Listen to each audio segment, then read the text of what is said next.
Hey buddy, Crow back again. It is currently October 22nd, 2023. It's the day after the Pinball Expo ended, and I thought I'd put out two videos. One for the Pinball Expo itself, and this video, which is going to be the items that I purchased during the Pinball Expo. And I don't normally make a separate video for this, but I actually spent quite a bit of money at the Expo. Not enough to actually buy a pinball machine, far from it in fact. But I did spend somewhere between $500 to $800. I know the minimum I spent was $500 because one of the items I'm going to show here was $500. The rest of the stuff didn't come close to that, but I did win a silent auction. I'll show that item here as well. But what we're looking at here is the one thing that I really did want. All the way on the left here, what you see here is Flippy. I wanted a Flippy plushie. They had Flippy plushies last year, but by the time I decided I wanted to buy one, they were all out. They had them in 3 different sizes. This is the smallest of the 3 sizes. The Pinball Expo went from Wednesday, October 18th. Wait, was it Wednesday, October 18th? Yeah, 18, 19, 20, 21. Yeah. So it started on the 18th, but really the show really doesn't begin until the 19th. That's when the expo hall opens up for people to, go in and look around and stuff. I only intended on showing up Friday, but I had such a good time on Friday, I had to come back on Saturday. But really the first thing I bought when I walked in was Flippy. But this year they added 2 more characters. This is Chip. Oh, I thought his name was Chippy, but it says here's, hi, my name is Chip. And I've been calling him Chippy. But then I've been calling her Mrs. Flippy, but it turns out her name's Flippette. And I was like, oh, cool, they're coming out with new characters and stuff. And the lady at the booth told me that next year they're going to have even more characters. Anyway, each one of these plushies was $25. And yeah, it's a bit on the steep side, but I was not going to miss out again. So I had to go. As soon as I went and got my registration, I was like, okay, give me all 3 of them. And later on, I always intended to buy this, but I didn't buy it till like the end of the day on the first day I was there. But I did buy the t-shirt. This is what you're looking at here is the Pinball Expo 2023 t-shirt. I think they had a hoodie version of this as well, but I bought the t-shirt version. Pinball Expo is Magic 2023, October 18th to the 21st. And there's nothing on the backside, but we see that Flippy is in this image as well. I don't think he was on last year's image. I always have to buy a t-shirt every time I go.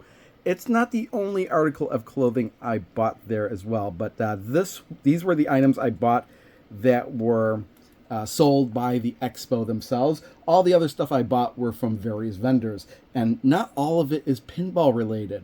Let me snap my fingers and clear this out. All right, and I did buy a hoodie. I bought it from another vendor. This vendor was Double Danger. So, yeah, this is the hoodie here on the front here. It's a zip-up hoodie. I only really buy zip-up hoodies, but we've got this logo here of a spinner. And on the back, I bought a hoodie from them before. It was, I can't remember what it was called, but it had a skeleton playing pinball. But on the back here, it's Sinner Spinner. I had to buy a hoodie. I was kind of running low on hoodies, so I had to buy a new one. This was like $45. Here's the card from the place. Double Danger Pinball Accessories. I guess this could be considered a pinball accessory if you wear it while you play pinball. But the interesting thing about them was that they gave me a bag for the hoodie. And the bag was actually this.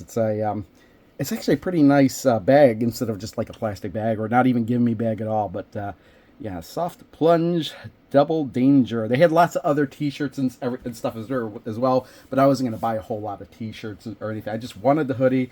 Now, of course, I did, as I always do, buy some pinballs. There's a bunch of pinballs in here. These are more of the higher quality variants. I bought 5 of these. Let's see here if I can tilt down here. I'm not going to lift them up. But yeah, just regular plain old pinballs. I don't even know why I'm showing them to you. But I did buy another variant. So yeah, Mezzo Mods was there as well. And I bought stuff from them in the past, both at the show and online. Mostly, mods for the Stern Star Trek. I'm trying not to make too much noise with the bag. So let's pull this out. This plastic bag makes less noise. And these are special pinballs. These are Polaris Carbon. I bought 8 of these pinballs, and the special thing about these is that they resist becoming magnetized, and that is the main issue I have with the Stern Star Trek, because there's a lot of magnets and stuff in there that'll hold the balls. over time, the balls will just start reacting slowly against the metal. Like even when you launch the ball, there's like a metal rail. And if the ball becomes too magnetized, it just slows it down. So I figured I'd buy 8 of these because the Star Trek, it loads up 4. So I figured double that. And these weren't all that expensive. These were about $1.30, $1.80 each. I can't remember what. They had 3 different types of pinballs. They had regular ones. They had these Polaris Carbon. And then they had these other ones. And I would have bought some of those as well. They were even more expensive, but they were all sold out, even on the first day I was there, which was Thursday. So I was like, hey, what's with this empty bin? And they kind of explained that they were these higher end quality pinballs. And I may have bought some of those, but I definitely would have bought some of these, which I, of course, did because of the fact that they're resistant to becoming magnetized. And then there was a booth there, it was called Project Pinball. They also had their own raffles for 2 separate pinball machines. I think one of them was a Bally. Is it Williams Comet or Bally's Comet? I can't remember. And the other one was a Rally Up. I think that was a Bally machine. That's an older electromechanical machine. I put in some entries for those.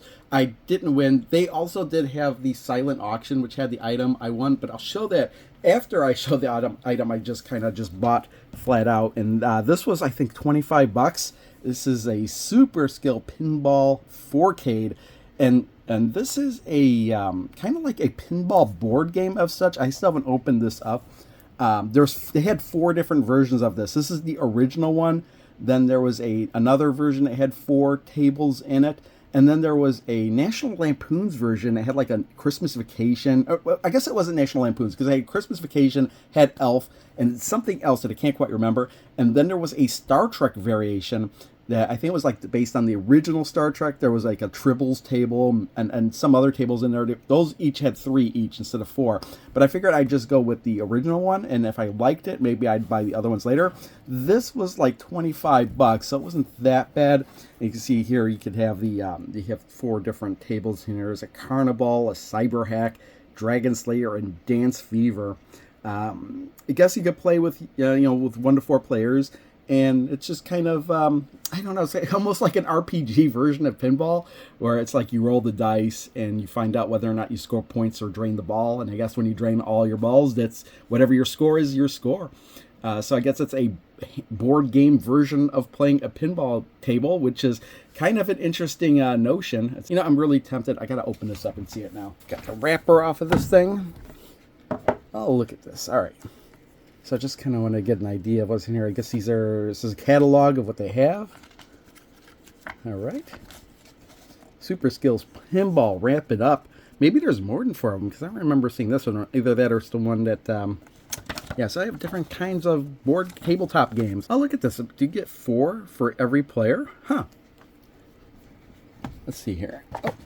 Oh, then this is even like, this is all sealed up there, but maybe I will or will not open this up. Oh, yeah, this gives you a good idea. I guess this is your board. And I guess on the other side, I don't know what exactly is in there. I think you get 4 copies of each table. Maybe that's what this is in here in this bundle. We have some tokens here. Oh, look, there's a little half a pinball to represent your ball. That's kind of cool. You got 4 dry erase markers with erasers on top and a pair of die.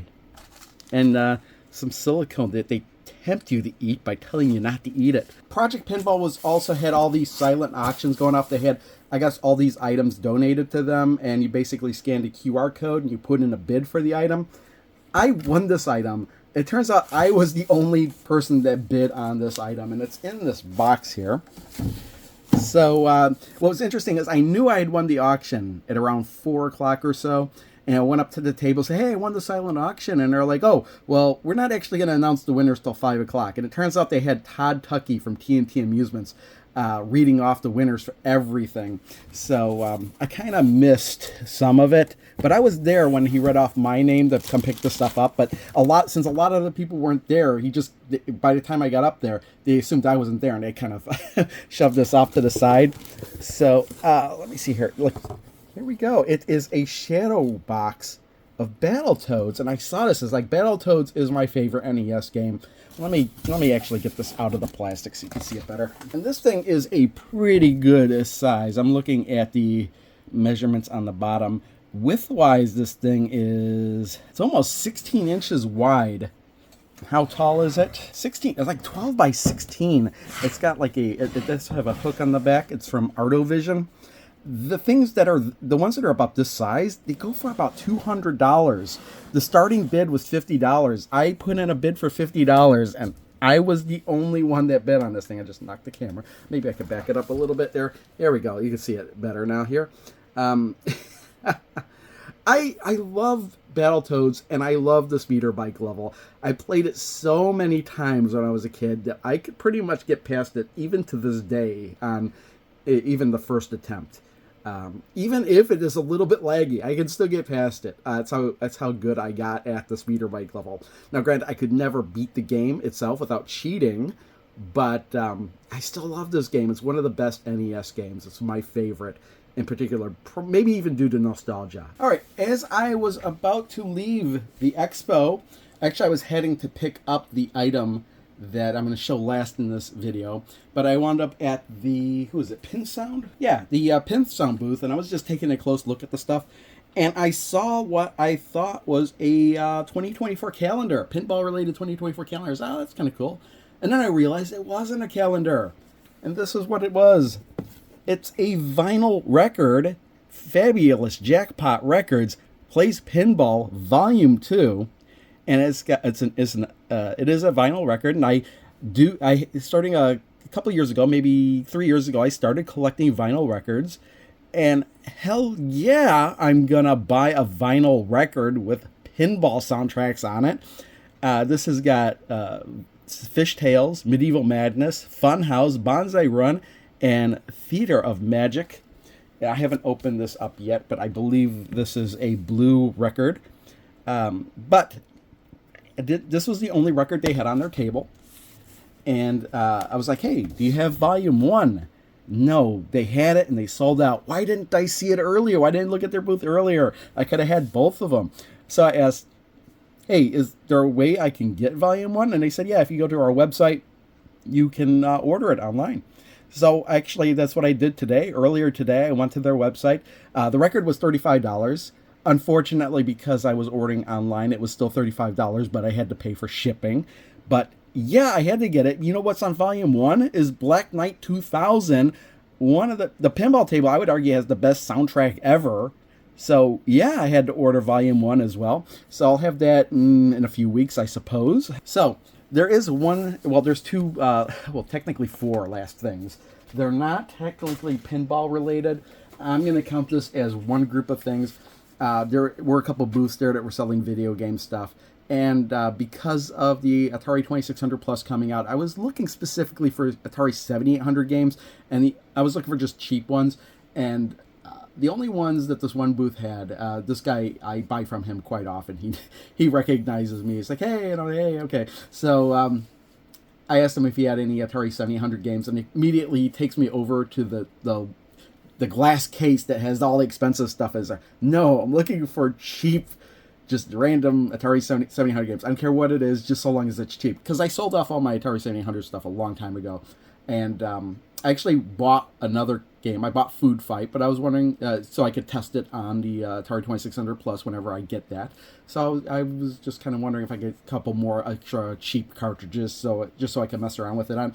But instead, I was looking through the booths, and they had boxed Atari 2600 games, and that's one of the things I've been kind of focusing on, is getting boxed Atari 2600 games. I didn't even open these up, so they might not even have the games in it, and I wouldn't even know, or the manuals. I'm just more interested in having a box. 2 of these were $10, one was $15, and I asked if he'd take $30 for all 3, and he accepted. So I did get Berserk. This one was labeled as $10. I already had a box copy of Berserk, but the box was all beat to hell. And I actually had a thing in the corner advertising the Atari Force comic book. So this one's kind of a different box. So I'm going to be replacing the box that I have with this one. I might sell that box just really cheap. Well, not the box, but like the box in the game and everything, because I have multiple copies of the game. I had to get Kaboom. I didn't have this one of my favorite Activision games. This was also marked as $10. Oh, look, the original Osco, $19.99. I got to keep the original price tag on these things. And then the last one I bought, I didn't have a box copy of this, but I felt it kind of did. Box is a little bit worse condition. This one was labeled as 15.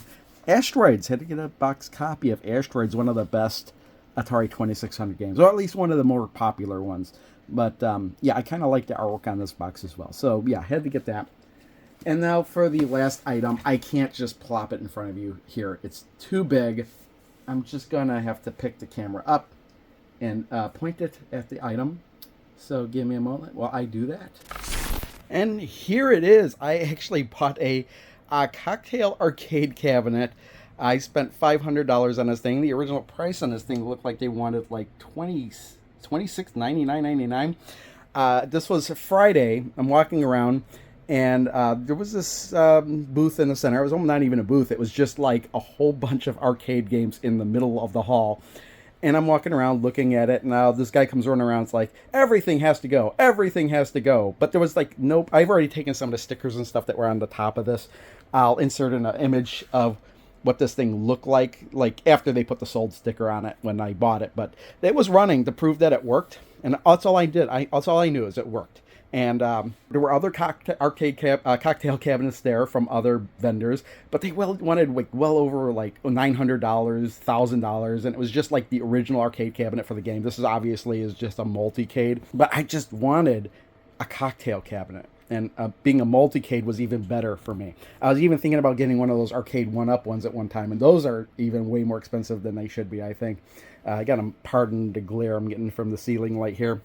But this is a 3-paneled one, so you can play like head to head, and there's actually if you hit the button here, I think it'll switch. Yeah, this game list switches from cocktail to side to side. Now these controls, controller 1 and this is controller 1, they do the same thing. They're basically tied together, and the same thing here with controller 2 and controller 2 here. So it doesn't matter what way it's organized, but the game list is separated between the ones that work in like tate mode versus like just the standard mode, fighting games and whatnot.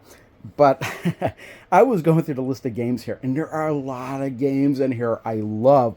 The Atari version of Tetris, my favorite version of Tetris, is in here. And this is stuff I didn't even know was in here when I bought it. I just bought it.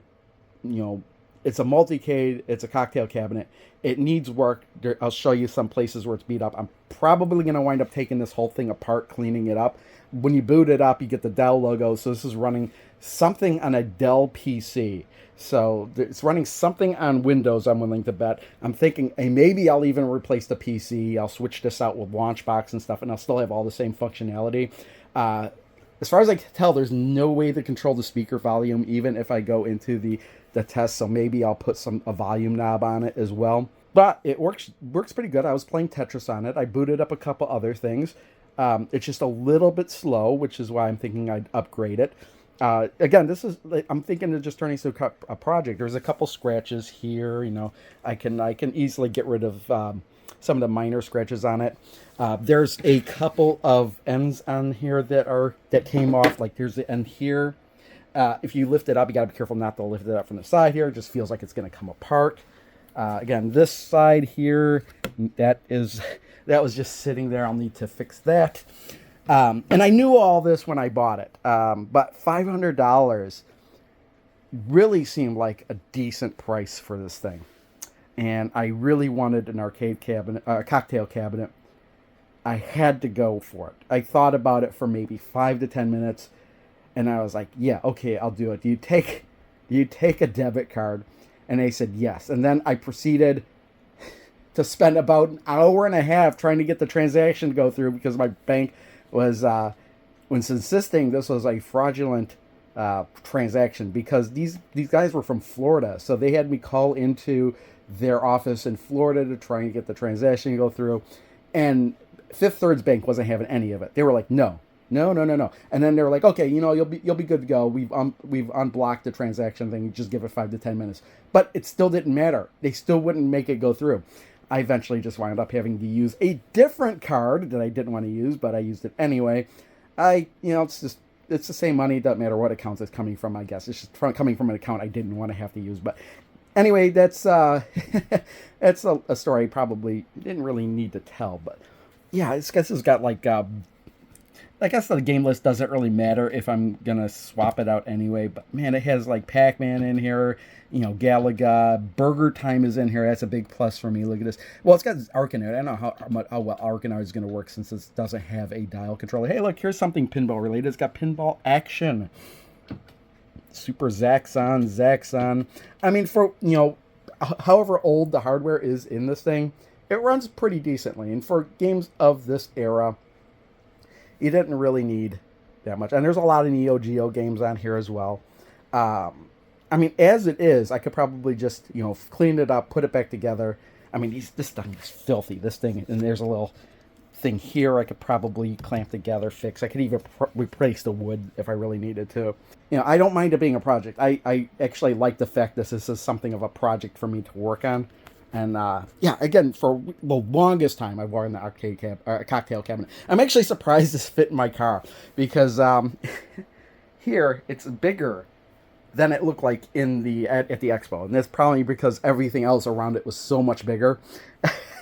And then when I had to wheel it off my car, I was like, oh man, it barely fit in my car. I have a Ford Focus hatchback, and I barely got it to slide in there. And I was like, well, I fit pinball machines in here before. But this thing is taller than I thought it would be. But it does need a bit of a cleanup.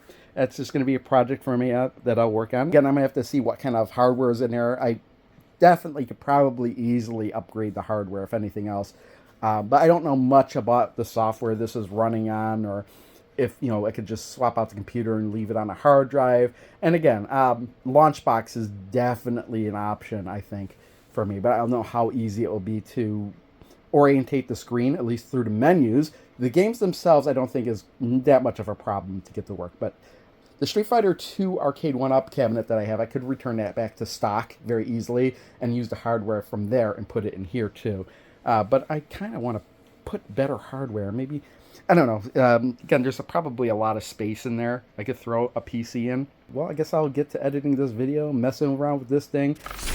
All right, it's actually a couple days later. What you were seeing was filmed on a Sunday. This is now Tuesday night. And I'd actually discovered a little bit more about this thing. What you're seeing now is I've taken the top off of it, but also I figured out how to get into it. There are two screws that were back here behind it. That's why I have it rotated around. And this thing just kind of pops open like this. And I was able to discover what was in there. Now, it turned out that the reason it said, I thought there was a computer in here is because it said Dell when I booted it up. Well, it turns out the reason it said Dell is because the monitor is Dell. It's not it's not like there was a computer in here like I thought. Instead, what's in here is what is called a Game Elf. And this is actually, there's several different versions of this. It's like a Pandora's box of sorts. But there is, this is like this, it turns out this is the 1162 game version of this, where, I think it's the most recent variant of this. It goes for, I don't know. It depends on where you look it up, but it could go for around $100 to $200, depending on where you're looking at this thing. But this was up until a few years ago. This was the only type, and it's got a JAMA connection in there. There's the power brick and stuff. So almost immediately, where I was thinking about throwing a computer in here and running like Launchbox and stuff, it's still doable, but that's not really what I want to do anymore with this thing. Also, it was like the monitor, here's your monitor, it's just like a regular computer monitor up in there, and I was wondering what this dangly thing was at first, but really this is just like your button inputs for the monitor, like if you wanted to control the brightness or whatever. Yeah, just a JAMA connection, so it seems kind of silly to undo all that, even though I could probably just get a JAMA adapter for a PC. You could actually do that with a Raspberry Pi as well. Yeah, this turns out this Game Elf thing was one of the very few devices that let you swap back and forth between vertical games and games that ran normally, like horizontally. But I was doing research on this thing and I was trying it out. There's some issues. Things not perfect. Like, for example, the games are not in alphabetical order, and it's so hard to scroll through and find games that you want. Actually, what I've discovered is that there is a Pandora's box that also lets you swap back and forth between, and it's maybe a couple of years old, but I actually went ahead and ordered that, and that has over almost like how many games is on there? It's like well over 3,000 games, and it should be better hardware and everything in there too. So a lot of games run perfectly fine on this thing, but there were some games I was finding did not sound right. Like for whatever reason, Pango is on there. Pango is one of my favorite arcade games, and the sound on it was terrible. Not enough to deter me not from playing it, but still, we could do better. So I got a Pandora's box that allows me to swap back and forth, and it was like only 50, 60 bucks on eBay. But it's just going to take a while to get here. So all I'll need to do is just unplug the JAMA connection, screw that thing in, plug in the VGA monitor, and just pop it in, and it'll be all good to go. And it doesn't cost all that much money, and I'm getting like way more games too, and better games as well. It should run a lot better. And it'll have a lot more features in it as well that this one doesn't have. Other upgrades. Oh, there was a volume control. It's on here. It's like this little nub there. So, so I'm probably what I would want to do is, in order to get into this easier, not have the screws in there. Maybe I'll put some magnets in there. Another thing I thought, it's not really something that is necessary, but it's something I'm going to try to do. I'm going to try to install a bracket in here. So if I'm playing on the other side, I can lift the monitor up. I've seen arcade cocktail cabinets do that, where you can kind of lift up the screen so you're not looking down. So I want to try and install something like that. And here I have to change the brackets, obviously, for this. For the monitor. In fact, the monitor probably doesn't even need that. That's just added support just in case, because it is screwed in the top there. Another idea I could do is I could put in a newer monitor too. This one works just fine. It is LCD, and from the viewing angles that you're viewing on, it is actually quite decent, except for one angle, and it's the one angle you wouldn't be playing at. It's this angle. For this angle, it's not that great, but once you get around to this angle, well, you get the light from the ceiling, so that's not great. But like in this angle, that's fine. But I thought it'd be cool if you could kind of lift it up. That way, you're not looking down if you don't want to. Obviously, from this angle and the other angles, that's pure cocktail cabinet. I like that idea. But yeah, still need a lot of cleaning up. Like I said, I took the top off of this. I'm almost wondering if I could put in a bigger monitor. I do have a widescreen monitor. I'd have to cut a bigger hole for that, though. That's an idea. Again, I got this thing right off the bat with the intention of maybe I want to mod it. Oh, and right now I'm actually in the modification menu, so you can change the difficulty and the number of lives you get. Didn't really... And the only reason I did that is because I wanted to see how difficult Pango is, because Pango seemed to be way more difficult than I remember. Yeah, I have to remember to go back into the menu. In fact, we'll do that now. I've been watching videos on cabinets and stuff to get ideas.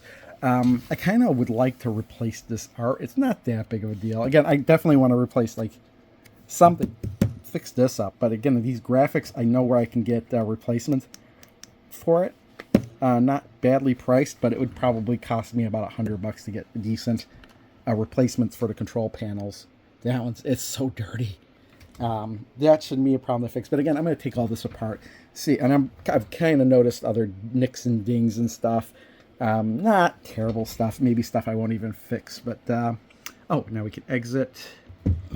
Yeah, so here's the Dell logo. I thought it was a Dell computer. No, it's just a Dell monitor. Hey, it's the elf of games. Yeah, these are all game elves. Not toads. No, game elves. There we go. All right. The thing I wanted to make sure of was service. And yeah, we need to turn this back up too. It's C, of course. Normal play. That's what we want. Okay. But yeah, that's, I just kind of wanted to show inside of it since I figured some stuff out. And yeah, I just wanted to update that because I think in the previous section I was talking about how I think there's a PC in here, and I would just replace it with another PC or update. And it turned out to be something completely different because I'm unfamiliar with these things. But I have learned a lot about these in the last 2 days since I filmed that last portion. So I'm just going to end it here now, finally. And hopefully I can get this video up in a couple days. So thanks for watching. See y'all next time.